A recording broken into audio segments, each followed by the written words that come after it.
नमस्कार दोस्तों, मेरा नाम है आशुतोष। आपका स्वागत करता हूं आपके अपने YouTube channel A to Z ई पाठशाला पे। आज मेरे साथ में इस वीडियो में आप यूपीपीएससी द्वारा आपकी इंजीनियरिंग सर्विसेज एई के लिए जो एग्ज़ाम होता है उसके बारे में आप एकदम कंप्लीट A to Z सारी बातें जानेंगे।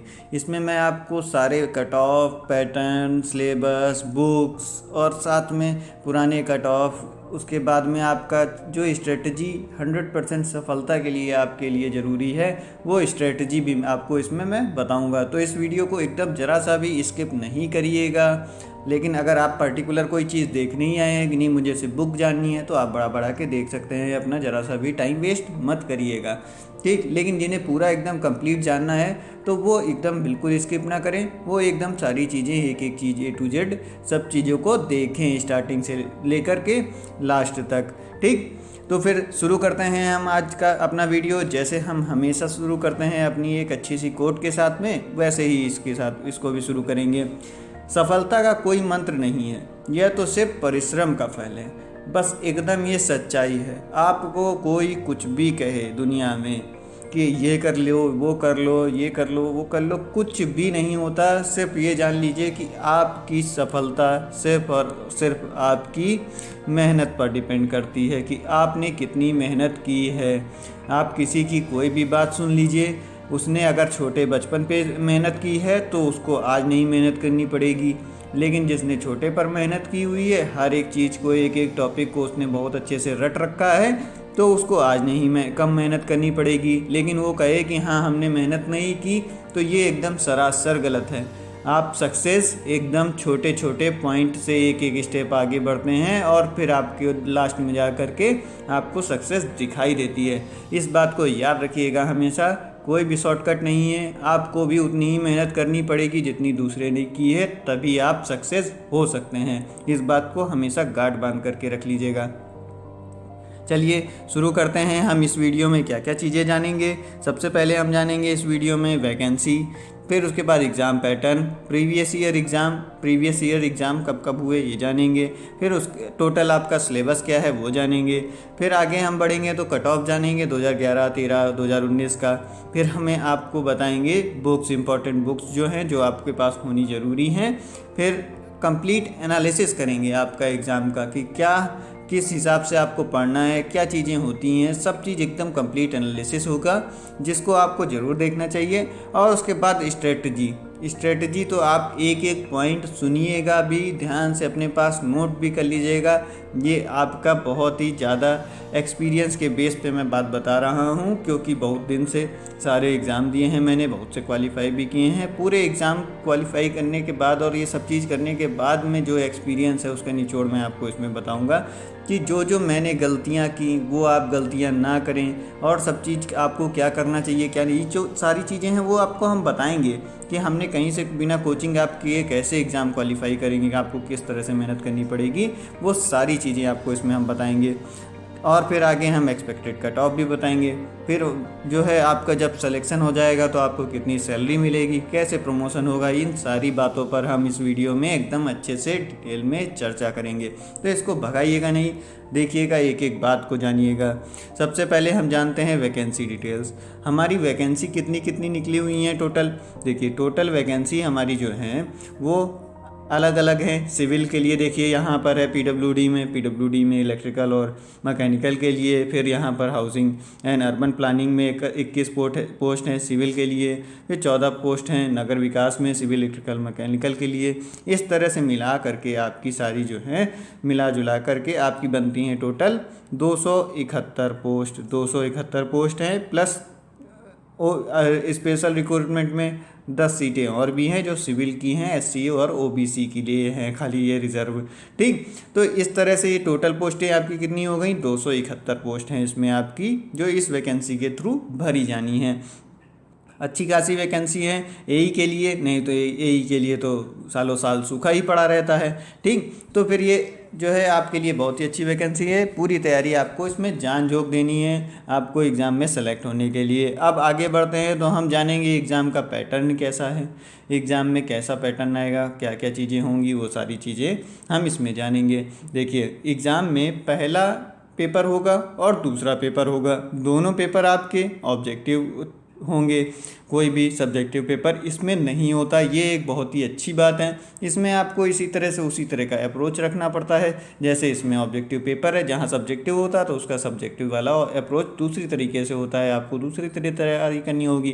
मैं आपको एक एक चीज़ बताऊँगा इसमें, जो अभी तैयारी शुरू कर रहे हैं उनके लिए भी सारी चीज़ें उनको अच्छे से समझ में आ जाएंगी लास्ट तक। देखिए इसमें पेपर 1 में क्या आएगा, समान हिंदी आएगी जिसमें 25 क्वेश्चन रहेंगे और 75 अंक का रहेगा।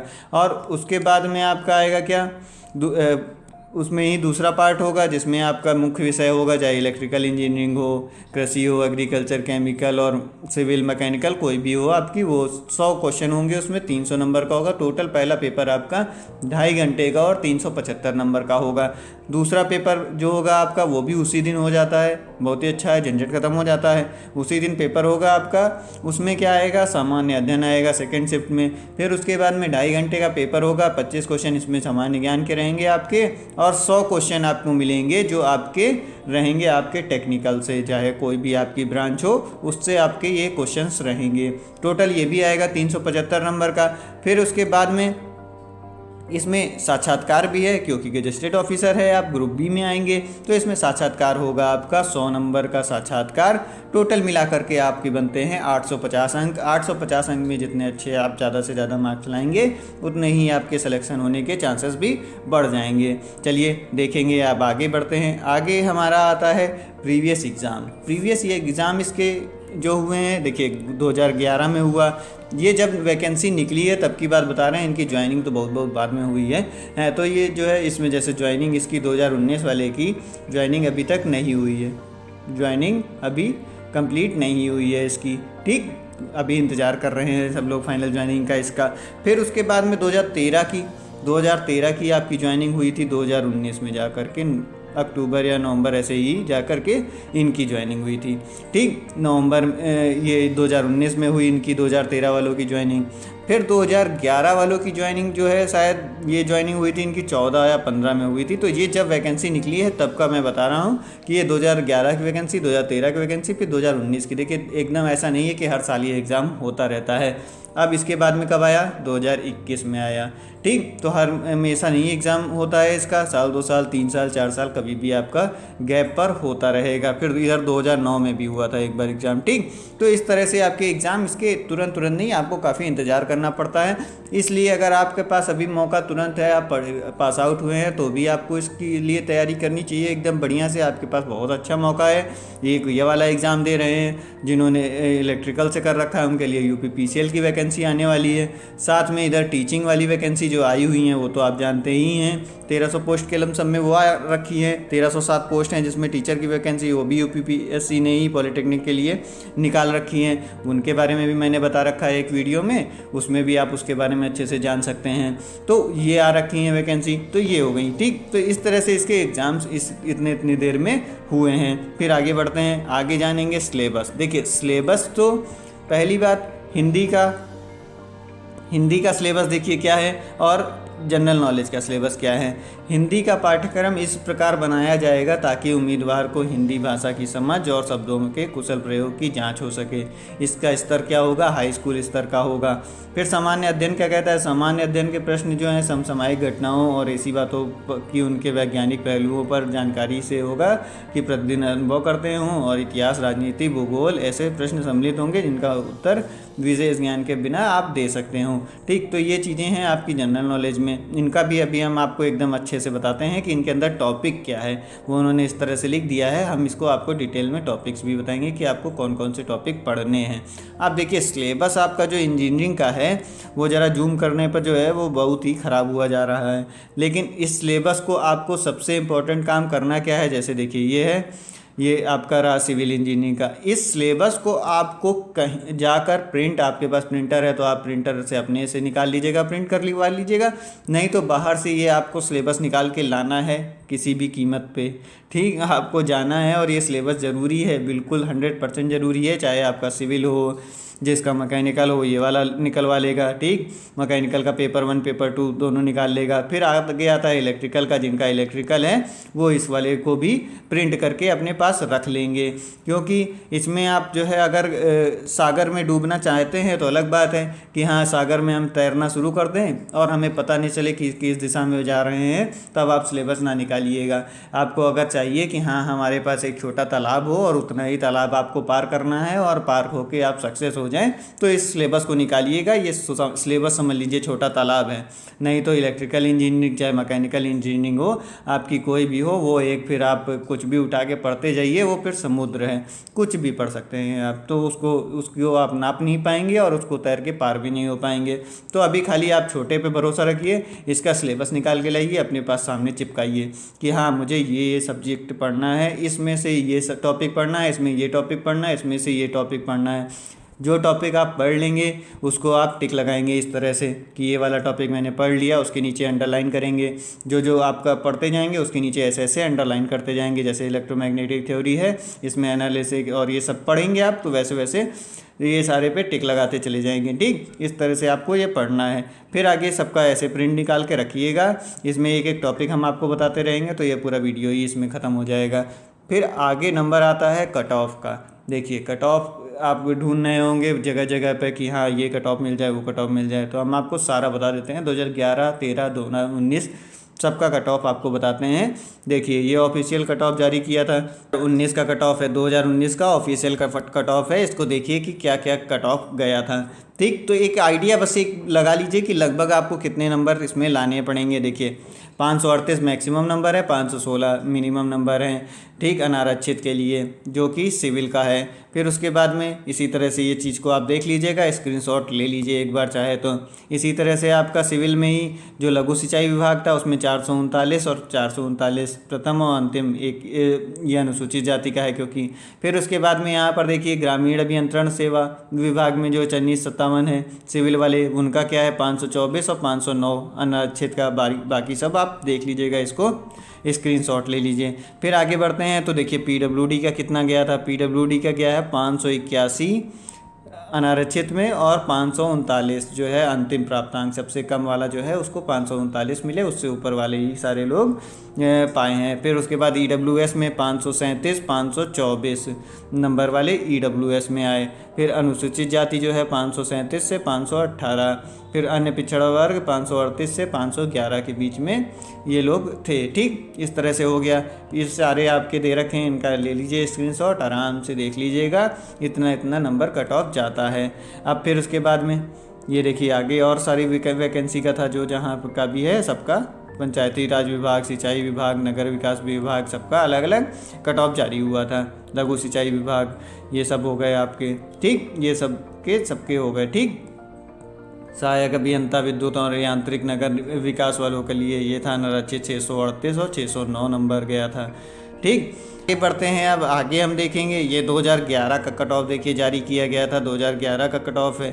2011 में कितने नंबर गया था, 300 नंबर सिर्फ न्यूनतम कट ऑफ इन्होंने दे रखा है, ठीक। 300 नंबर अनारक्षित का गया था, अनुसूचित 225 नंबर, अनुसूचित जनजाति जो है 248 नंबर, ठीक। 2011 की बात है ये। फिर उसके बाद में इसमें सिंचाई विभाग का कितना गया था, 436 नंबर अनारक्षित, और इस तरह से आपका सबका लोक निर्माण विभाग का विद्युत यांत्रिक का गया था 423 नंबर, फिर अनारक्षित का 409 नंबर। इस तरह से आपका गया था। महिलाओं का कट ऑफ अलग जारी होता है।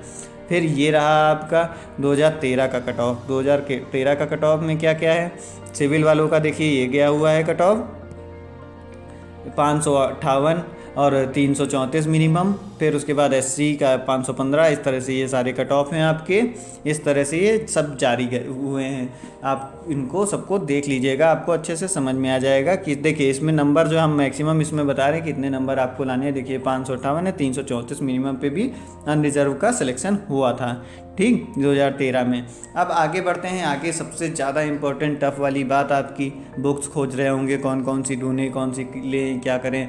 जिन बुक से आप पढ़ रहे हैं, जो आप बेसिक पढ़े हैं, उनसे ही पढ़िए। उसके बाद उनके अलावा आपको जो ज़रूरत है वो आपको कौन कौन सी बुक की ज़रूरत है। देखिए सिविल वालों को ज़रूरत है वो यूथ कंपटीशन टाइम्स कि वॉल्यूम 1 वॉल्यूम 2 सिविल इंजीनियरिंग, और फिर ये civil engineering made easy publication की प्रीवियस ईयर पेपर, फिर civil engineering book of SP Gupta और SS गुप्ता ये आपको चाहिए, फिर सिविल इंजीनियरिंग RS कुर्मी। ठीक, ये चीज़ें आपकी जो हैं बुक्स ये आपको चाहिए सिविल वालों को। आप ये चीज़ चाहे जिससे भी पता करेंगे, जिससे भी पूछेंगे, जिससे भी देखेंगे, 10 जगह देखेंगे, आपको ये सारी बुक्स ही मिलेंगी। ठीक, ये आपको चाहिए होंगी।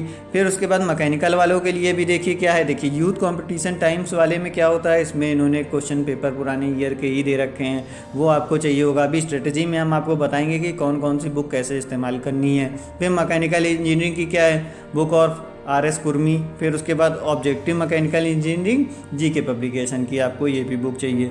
फिर उसके बाद इलेक्ट्रिकल के लिए देखिए, इलेक्ट्रिकल के लिए objective electrical technology VK Mehra, Rohit Mehta, और फिर ये JV गुप्ता तो बहुत ही फेमस है, सभी को पता हो कि an integrated course of 15,000 question करके नाम लिखा रहता है इसमें। ठीक, तो ये वाली लेंगे आप। फिर उसके बाद में एक मेड इजी टीम हैंडबुक। देखिए कोई भी इसमें कोई पेड प्रमोशन नहीं कर रहे हैं, जो भी आपके लिए इंपॉर्टेंट बुक है वो मैं आपको इसमें बात बता रहा हूँ। ठीक, ये सारी बुक आप ले सकते हैं। बाकी आप एक बार जाइएगा, आप बहुत ही सबको ज्ञान है, आप देख भी सकते हैं। एक बार बुक जाके बुक स्टोर पे जाएंगे, देखेंगे, आपको खुद ये सब बुक्स अच्छी लगेंगी, आपको लगेगा कि हाँ मुझे ये लेनी चाहिए। फिर हिंदी की बात, हिंदी आपको ल्यूसेंट और आदित्य पब्लिकेशन से पढ़नी चाहिए। आदित्य पब्लिकेशन में भी पुराने ईयर के क्वेश्चन दे रखे हैं, UPPSC और IAS वाले सब जगह के क्वेश्चन जो हैं वो दे रखे हैं। ये आप बुक ज़रूर लगाइएगा, इससे ही आपको सारे क्वेश्चन मिल जाएंगे। ल्यूसेंट से भी पढ़ लीजिएगा, और साथ में आप जो है मैं वीडियो में बनाता हूँ जिसमें आपको एक हिंदी के एकदम टू द पॉइंट जो चीज़ें एकदम एग्जैक्ट है, मैं आपको एक एक चीज़ पढ़ा देता हूँ। आप देखेंगे उससे बाहर कुछ भी नहीं आएगा, आप उसको अच्छे से एकदम पढ़ सकते हैं बिल्कुल। ठीक, अपनी जो भी टॉपिक हैं वो सब बताते हैं हम आपको। फिर उसके बाद में GS वाले, GS में आपको क्या करना है, घटना चक्र खरीदनी 6 महीने की, करंट अफेयर वाली, ये सब के बारे में भी बताएंगे। लूसेंट ऑब्जेक्टिव खरीद सकते हैं आप, उसमें भी मिल जाएंगे। साइंस के लिए जनरल साइंस के क्वेश्चन आते हैं, अगर आपके पास टाइम बचता है तो इंसाइक्लोपीडिया आती है जनरल साइंस की, अरिहंत पब्लिकेशन की इंसाइक्लोपीडिया। ठीक, पीडिया आती है अरिहंत की, अरिहंत पब्लिकेशन की आती है जनरल साइंस की, ये आप ले सकते हैं। ठीक, अब घटना चक्र और टाइम आपके पास बच रहा है तो घटना चक्र के ही जो है 6 पेपर टाइप से आते हैं। हिस्ट्री का अलग आता है, वो उसमें क्वेश्चंस रहते हैं पुराने ईयर के, हिस्ट्री, पॉलिटी, और लेना है आपको जियोग्राफी। बस जियोग्राफी ये बुक्स आपको चाहिए, लेकिन इनके लिए अभी देखिए ये आप इन पे ज़्यादा टाइम आपको नहीं देना है। पहले अभी आपको बाकी सारी चीज़ें भी और समझा रहे हैं हम आगे अच्छे से। आप देखिए कंप्लीट एनालिसिस आपको हम बताते हैं जिसमें आपको समझ में आएगा कि क्या क्या चीज़ें हैं। देखिए हिंदी में क्या है, हिंदी में कौन कौन से क्वेश्चन आते हैं, किस किस टॉपिक से। हिंदी भाषा का मूल ज्ञान, स्वर व्यंजन रस पढ़ाना चाहिए आपको। फिर प्रत्यय, समास, फिर मुहावरे, लोकोक्तियाँ, अनेक शब्दों के लिए एक शब्द, ये सब मैंने पेपर से देख देख के आपको बताया है, बनाया है। मैंने बहुत से पेपर देखे हैं, उसके बाद बता रहा हूँ कि ये चीज़ें आपकी एग्जाम में क्वेश्चन में रहती हैं। फिर उचित शब्द में दिए गए रिक्त स्थानों की पूर्ति कीजिए। पर्यायवाची शब्द, विलोम शब्द, लिंग परिवर्तन, फिर वर्ण वर्तनी और उच्चारण, वर्ण क्रमांक व्यवस्था, उपसर्ग, प्रत्यय, विपरीत शब्द, संधि और संधि विच्छेद और अनेकार्थक शब्द, ये आपके हिंदी के टॉपिक्स हैं जो आपको हिंदी में पढ़ने हैं और जो बार बार एग्जाम में पूछे जाते हैं। इनको मैं एकदम बहुत अच्छे से डिटेल में पढ़ाता हूँ, जो क्वेश्चन भी बताता हूँ वो भी आपको हम जो है ये सारे एग्ज़ाम्स में ही आए हुए क्वेश्चंस रहते हैं, वो आप ज्वाइन कर लीजिए, चैनल को सब्सक्राइब कर लीजिए, जिसमें आपका हिंदी की तैयारी तो आराम से बहुत ही अच्छी होगी। देखिएगा आप कि 25 क्वेश्चन में जो हैं आपके, उसमें आप कुछ भी करेंगे, आप नॉर्मली मेरे साथ भी पढ़ते रहेंगे तो 20 प्लस ही क्वेश्चन करके आएंगे आराम से, तो 60 से 70 के बीच में नंबर आपके आएंगे ही आएंगे। मेरा हमेशा टारगेट होता था हमारे अपने सारे एग्ज़ाम्स में कि हिंदी में पूरे नंबर लाएं, और लाए भी हैं बहुत बार। तो इसलिए आपको भी मैं जैसे बताता रहूँगा उस तरह अगर आप करते रहेंगे तो आपके हिंदी में भी बहुत ही अच्छे नंबर आ जाएंगे, और जो बुक बता रहा हूँ उसी को ही फॉलो कर लीजिएगा। अब देखिए जीएस का एनालिसिस क्या कहता है। जीएस का एनालिसिस में अगर वीडियो पसंद आ रही हो तो इसको लाइक ज़रूर कर लीजिए, सब्सक्राइब कर लीजिए, जिसमें आगे आपको मैं एकदम एक A to Z इन्फॉर्मेशन आपको देता रहूँ और कैसे क्या करना है वो सब बताता रहूँ। और कोई भी इन्फॉर्मेशन आपको चाहिए तो आप कमेंट इसमें कर सकते हैं। ठीक, अब देखिए अगर कि इसमें से कोई भी चीज़ की आपको PDF चाहिए हो तो आप टेलीग्राम ग्रुप नीचे दे रखा है, उसमें ज्वाइन कर लीजिएगा और मुझे डायरेक्ट मैसेज करिएगा। ठीक, मेरी ही फ़ोटो लगी हुई है जो चैनल पे लगी हुई है, वही पे आप डायरेक्ट मैसेज करेंगे तो मैं आपको PDF सेंड कर दूंगा। ठीक, अब देखिए पॉलिटी कि हमने देखे उसमें कि 5 से 6 लगभग क्वेश्चन आ रहे हैं। करंट अफेयर के क्वेश्चन आपको 7 से 8 मिल रहे हैं, जियोग्राफी के 2 से 3 मिल रहे हैं, हिस्ट्री के 2 से 3 मिल रहे हैं, साइंस के क्वेश्चन 3 से 5 आपको लगभग मिलते हैं 25 में से क्वेश्चन। ठीक, आपको इस तरह से ब्रेकअप रहता है आपका साइंस ये GS में क्वेश्चंस का। ठीक, फिर आगे बढ़ते हैं, टेक्निकल की बात करते हैं। टेक्निकल में देखिए क्या होता है। टेक्निकल में मैंने देखा है ये चीज़ कि आपको 60% थ्योरेटिकल क्वेश्चंस मिलेंगे, तो आपको एकदम बहुत इस चीज़ पे फोकस रखना है। 60% आपको थ्योरेटिकल क्वेश्चन मिलेंगे, 40% ही आपको खाली न्यूमेरिकल मिलते हैं। आपको ये नहीं कि खाली न्यूमेरिकल करते गए और थ्योरेटिकल वाला जो है उतना अच्छे से आपका कॉन्सेप्ट नहीं क्लियर है और ज़्यादा टाइम लगा दिया, ये चीज़ नहीं करनी है। 40% न्यूमेरिकल आते हैं, जिसमें से 50 to 60% मतलब कि 30 से 32 न्यूमेरिकल समझ लीजिए, लगभग 30-32 न्यूमेरिकल आपको सिर्फ इजी फॉर्मूला बेस रहेंगे जो आप बहुत आसानी से निकाल सकते हैं। अब एक चीज़ और बताएं, इसमें बहुत ज़्यादा कैलकुलेशन देते नहीं है क्योंकि कैलकुलेटर नहीं अलाउ होता है। कैलकुलेटर अलाउ नहीं होने के कारण इसमें एक जो भी देते हैं क्वेश्चन वो बहुत ही इजी ही देते हैं, जिसमें आपको कैलकुलेटर का इस्तेमाल ना करना पड़े। तो देखिए जो वहाँ पर अवेलेबल होगा उसी हिसाब से काम होगा ना। अब आप क्वेश्चन करे पड़े हैं एकदम भयानक, कैलकुलेटर ले लेके लगे पड़े हैं, बाद में पता चल रहा है आपको कैलकुलेटर ही नहीं अलाउ है वहाँ पर गेट वाले एग्ज़ाम की तरह। तो इस चीज़ को बात ध्यान रखिएगा। तो इसलिए इनके में न्यूमेरिकल जो आते हैं इसलिए मैक्सिमम थ्योरी क्वेश्चन आते हैं, और जो न्यूमेरिकल क्वेश्चन होते हैं वो भी बहुत ही ईजी और फॉर्मूला बेस्ड रहते हैं और उनकी कैलकुलेशन भी बहुत ईजी रहती है जो आसानी से आप निकाल सकें। और कुछ क्वेश्चन होते हैं जो आपके प्रीवियस ईयर के क्वेश्चन मिलेंगे आपको इंजीनियरिंग सर्विसेज के एग्ज़ाम के जो UPSC कराता है, उससे आपको इसमें क्वेश्चन कुछ मिल जाते हैं। फिर कुछ क्वेश्चन आपके नए भी रहते हैं, ऐसा नहीं है कि एकदम ही सब उठा के पुराने ही दे दिए, नए क्वेश्चन भी रहते हैं। इन्हीं के ही PSC के AE के जो पुराने ईयर के पेपर हैं उनसे भी आपके रिपीटेड क्वेश्चन मिलते हैं इसमें। ठीक, इस तरह से आपका पेपर का रहता है, इस तरह से आपको पेपर में क्वेश्चंस मिलेंगे। ठीक, तो आप चलते हैं आगे, स्ट्रेटेजी की बात बताते हैं आपको कि करना कैसे है। आप इस बात को बहुत ही ध्यान से समझिएगा, बहुत ही सारी चीज़ें मैंने आपको इधर पहले बता दी हैं। स्ट्रेटेजी ये आपकी समझ लीजिए 100% सिलेक्शन के लिए है। अगर आप इस तरह से फॉलो कर ले जाते हैं तो आपका सिलेक्शन कोई रोक नहीं सकता। अब इसमें देखिए सबसे पहले आपको करना क्या है। सबसे पहले आप जाएंगे, प्रिंट निकाल के लाएंगे सिलेबस को, और सिलेबस को अच्छे से समझेंगे कि इसमें कितने टॉपिक हैं, क्या चीज़ें हैं, क्या कौन कौन से सब्जेक्ट हैं। इन चीज़ों को आपको समझना है, कौन कौन से टॉपिक पे फोकस करना है आपको, इन चीज़ों को अच्छे से आप समझेंगे।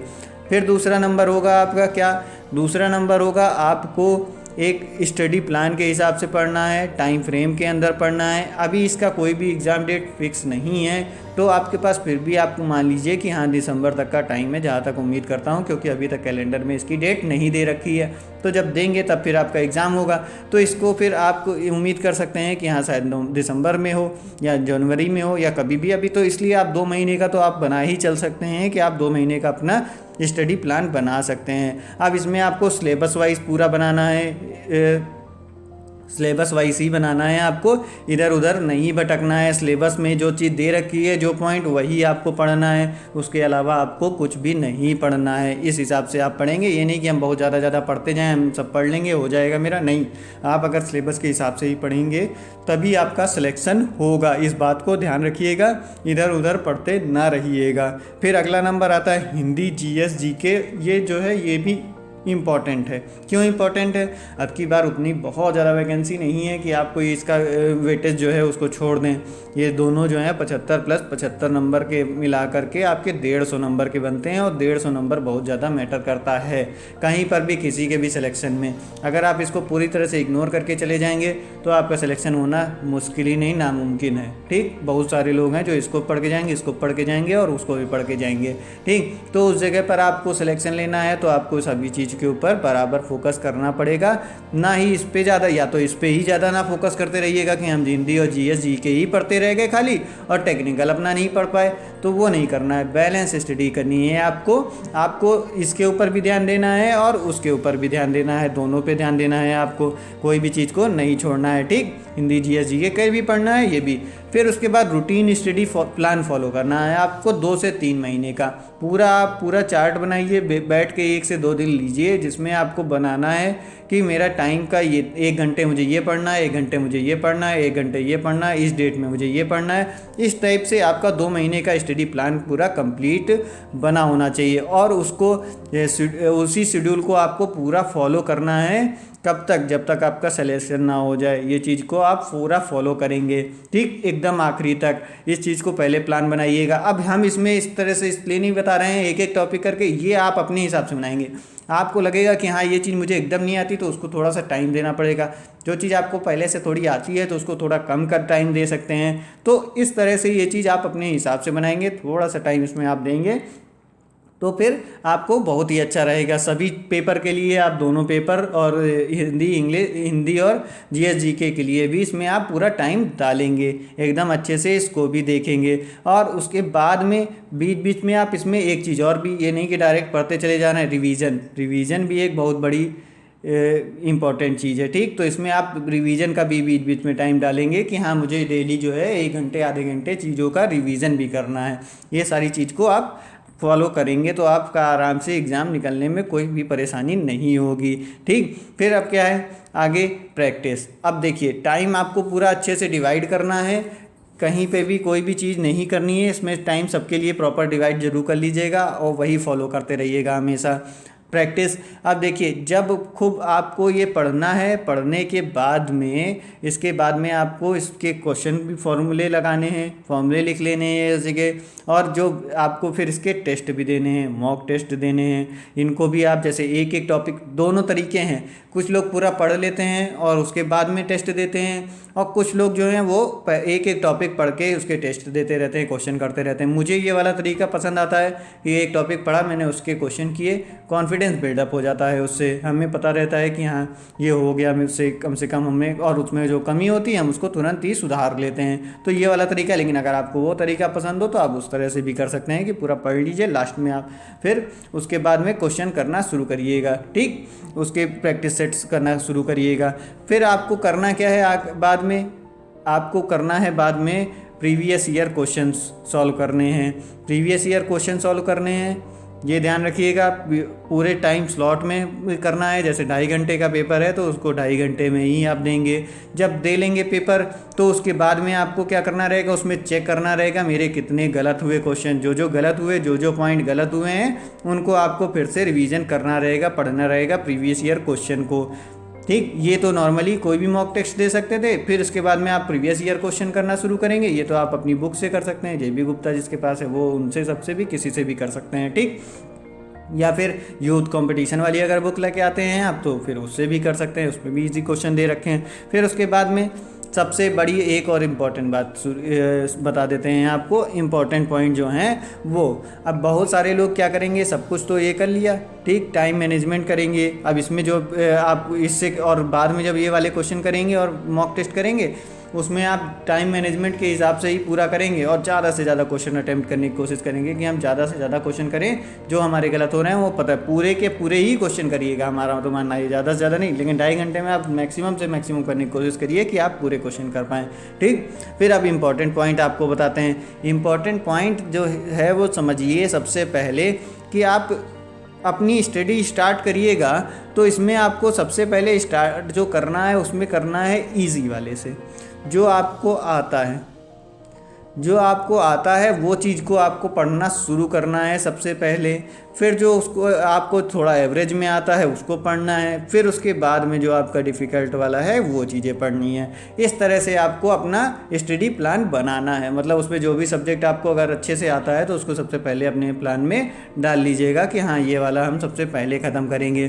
तो ये चीज़ है। और उसके बाद जैसे पेपर मान लीजिए देख रहे हैं तो पेपर सॉल्व नहीं करना सबसे पहले शुरू कर दीजिएगा, नहीं तो बहुत सारे लोग डिमोटिवेट हो जाते हैं पेपर सॉल्व कर लेते हैं तो वो डीमोटिवेट हो जाते हैं कि उनको लगता है लो हमें तो कुछ आता ही नहीं, हमारे तो 10 ही नंबर आ रहे हैं, 5 ही नंबर आ रहे हैं, 5 ही 10 क्वेश्चन सही कर पा रहे हैं। लेकिन ऐसा कुछ नहीं है, जो 10 क्वेश्चन आप सही कर पा रहे हैं अगर आज, तो आप कल जो है 11 करेंगे, फिर 12 करेंगे, 3 महीने में आप जो है सिलेक्शन पा सकते हैं। इस तरह से होता है, आपकी मेहनत पे डिपेंड करता है। हाँ, ये चीज़ तो याद रखिएगा हमेशा, टाइम आपको देना ही है, टेंशन नहीं लेनी है, आपके पास टाइम है, प्रॉपर टाइम दीजिए अच्छे से, आप एग्ज़ाम क्वालिफाई ज़रूर करेंगे। जब टेंशन हो तो चाहे दोस्तों से बातें कर लीजिए स्ट्रेस को मिटाने के लिए, या फिर आप अपना म्यूज़िक सुन लीजिए, जो भी आपकी हॉबी हो वो काम भी आप कर सकते हैं। और चीज़ याद रखिएगा हमेशा, जब सिलेबस को कवर करना है, जो चीज़ भी आपको ख़त्म करनी है, जिनके पास नोट्स नहीं वो नोट्स बनाइए प्रॉपर, जिसमें आप पढ़ते जाएंगे। तो आपको जैसे जिनके पास नोट्स नहीं है, पुराने नोट्स हैं, उनका तो फ़ायदा हो जाएगा, जिनके पास नहीं है वो प्रॉपर नोट्स बनाइए, ज़्यादा आपको टाइम देना पड़ेगा जिनके पास नोट्स नहीं है, ठीक, उनको प्रॉपर टाइम ज़्यादा देना पड़ेगा, जिनके पास है उनका फ़ायदा होगा। लेकिन आपको उनके बराबर अगर पहुंचना है तो आपको ज़्यादा टाइम दे के अपने नोट्स बनाइए, जिसमें आपको पढ़ने में आसानी होगी। ये चीज़ें आपको करना है, ठीक। और जो पढ़ना है उसको सॉलिड पढ़ना है, ये नहीं कि हाँ उसको हम टालते चले गए, आगे बढ़ा दिया, अच्छा चलो हो गया, इस तरह नहीं काम करना है। आपको वो पूरा कंप्लीट सॉलिड कंप्लीट कर लेना है, ठीक। चाहे उसके लिए आपको रात जागनी पड़े, चाहे जो करना पड़े, वो काम आपको करना ही करना है, एकदम सॉलिड अच्छे से पढ़ना है।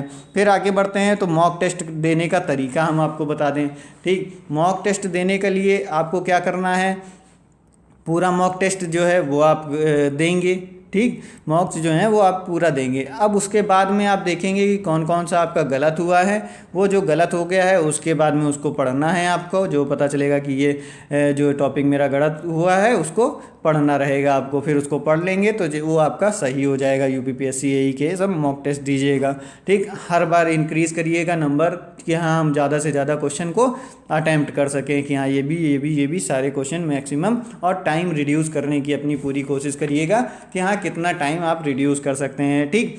फिर उसके बाद आगे बढ़ते हैं तो आगे आता है आपका एक्सपेक्टेड कट ऑफ। देखिए एक्सपेक्टेड कट ऑफ बहुत सारी चीज़ों पे डिपेंड करता है, कैसा पेपर आता है, किस लेवल का पेपर होगा, कितने बच्चे अपीयर हो रहे हैं और कितनी वैकेंसी हैं, सभी चीज़ों पर होता है, ठीक। लेकिन इतने सारे जो कट ऑफ देखे हैं पुराने वाले, इनके हिसाब से तो ये लगता है कि इतनी वैकेंसी, देखिए पुराने में एक बार तो 1900 के करीब वैकेंसी थी और एक बार तो ऐसे ही 300-400 वैकेंसी थी, ठीक। लेकिन आपको ये जान लीजिए कि 450 से 500 के नंबर के बीच में आपको लाना ही लाना है।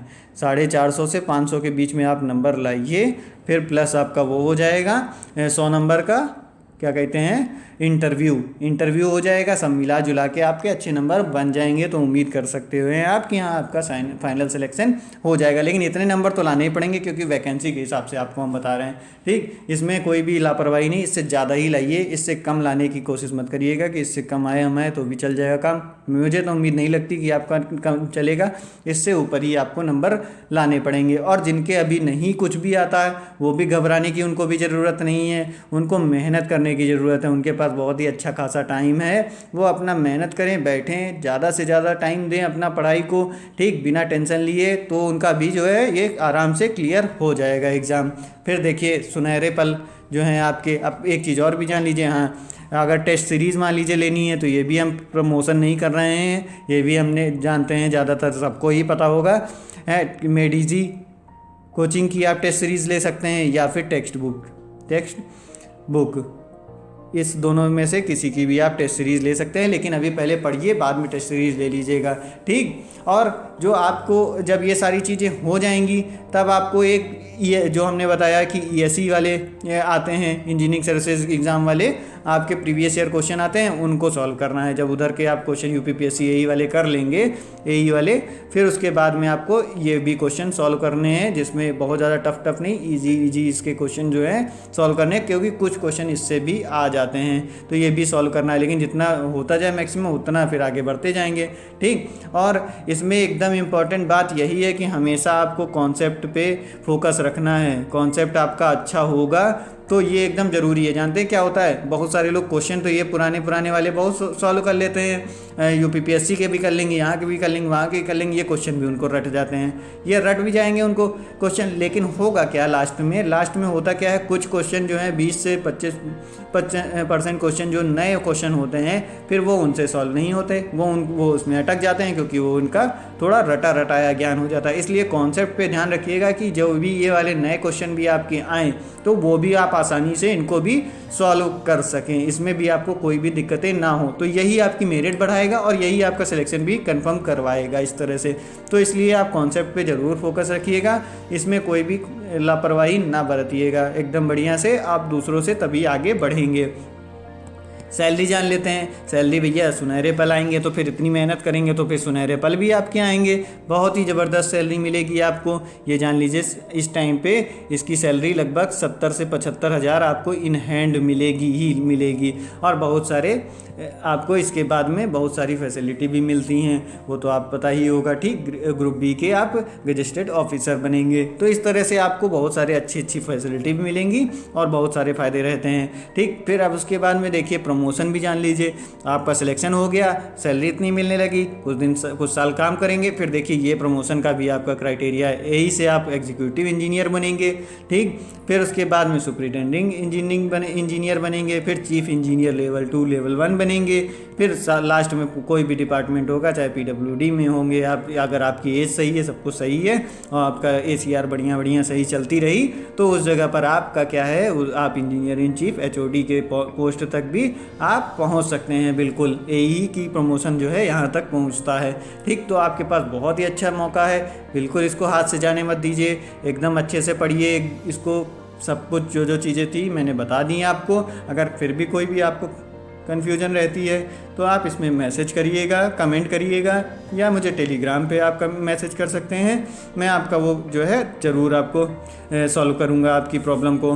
ठीक, ऑल द बेस्ट आप सभी के ब्राइट फ्यूचर के लिए। बिल्कुल मत घबराइए और एकदम बढ़िया से पढ़ाई करिए, जिसमें आपका सिलेक्शन 100% हो जाए। चाहे जो आप अगर अभी पढ़ाई जो शुरू भी कर रहा है उसके लिए भी मैं ये बात कह रहा हूँ, जो हमेशा से पढ़ रहा है उसके लिए भी, बस दोनों को बराबर मेहनत करनी है। जो इतनी मेहनत पे है, जिसने इतनी मेहनत आज कर की है और सिलेक्शन यहाँ पे है, तो उसको इतनी करने की ज़रूरत है।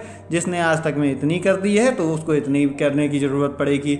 ठीक, बस दोनों में अंतर ये है। तो आप अगर इस जगह पर हैं तो इस जगह पर ये मत सोचिए कि आप इस जगह पर नहीं पहुँच सकते, बिल्कुल पहुँच सकते हैं। मैंने भी अपनी एक टाइपिंग क्वालिफाई करनी थी तो मैंने 20 दिन में अपना हिंदी और इंग्लिश टाइपिंग सीख ली थी। जो भी लोग कहते हैं कि साल भर लगता है, 1 ईयर लगेगा आपको ये सीखने में, नहीं, मैंने तो बहुत घंटे मेहनत की, बहुत घंटे प्रैक्टिस की और मैंने 20 दिन में वो सीख करके और क्वालिफाई भी कर लिया। ठीक, वो भी बहुत ही अच्छे, जहाँ 25 की स्पीड मांगी गई थी वहाँ पे मैंने 42 की स्पीड निकाली थी। तो ये चीज़ होती है, आपको मेहनत बस करनी है। जो साल भर से कर रहे थे वो भी हुए होंगे क्वालिफाई, लेकिन मैंने 20 दिन में ही उतनी मेहनत की और मैं भी उस जगह पर पहुँच गया। तो ये एक एग्जाम्पल था आपके लिए कि हाँ, आपको हार नहीं माननी है, बस आपको बहुत ही अच्छे से और बढ़िया से मेहनत करनी है। आपका सिलेक्शन 100% ज़रूर होगा। बेस्ट विशेष के साथ में इस वीडियो को समाप्त करते हैं। अगर वीडियो पसंद आई हो तो इसको लाइक कर लीजिएगा, सब्सक्राइब जरूर कर लीजिएगा चैनल को। मिलेंगे अगले वीडियो में। नमस्कार, धन्यवाद। और हिंदी को इसमें से पढ़ते रहिएगा।